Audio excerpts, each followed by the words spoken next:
in Flower you start out seeing this huge hectic city with cars driving by and just, you know, chaos and everyday life in a busy man's world.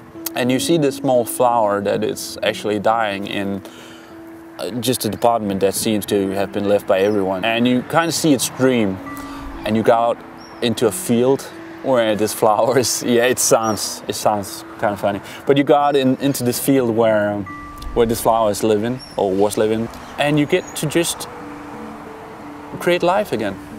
It's pretty spectacular. That's the thing about Flower. You've seen the videos and you've seen the screenshots, and just what kind of game is it?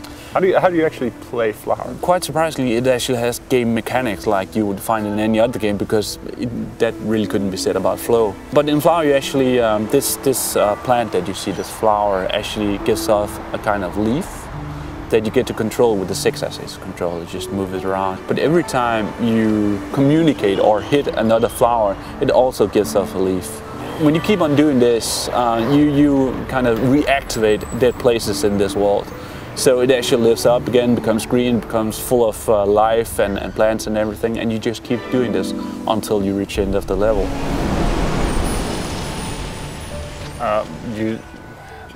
You said one thing there which kind of scared me.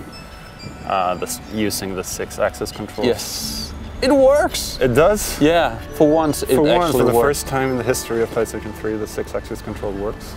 Pretty much, yes. All right. Flawlessly? Or? Yeah, well, I still find myself sitting there and just, you know, forcing it around because I want it to go faster, but that's really just the pacing of the game.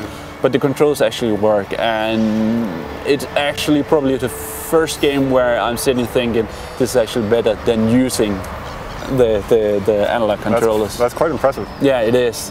But also it's probably to do with this not being a game about pacing or anything. You do it in your own like timely fashion, and you will never get forced to a time limit or anything. So that's probably why. Can you die? Are there enemies? No. You just flow around? You just flow around and reanimate all these flowers and create life again. And of course, more and more flowers are added, the more flowers you unlock.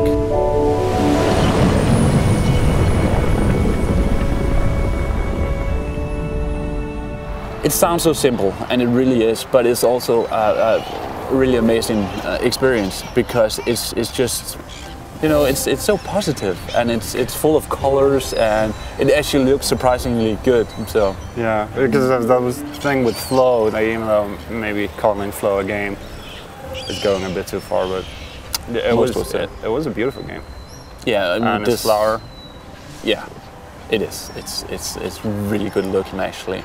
Again, it's a simple motif, if you want to say that, but I mean, just flowing around with millions of leaves, creating this leaf tornado, and getting you know, pushed around by the wind, and just, you know, creating life is sort of an experience you don't get in very many games. So Okami kind of showed that it worked, and it's the exact same experience here. Not that the game is the same, but it works the same way, and it's fun, it's cool, and it's addictive.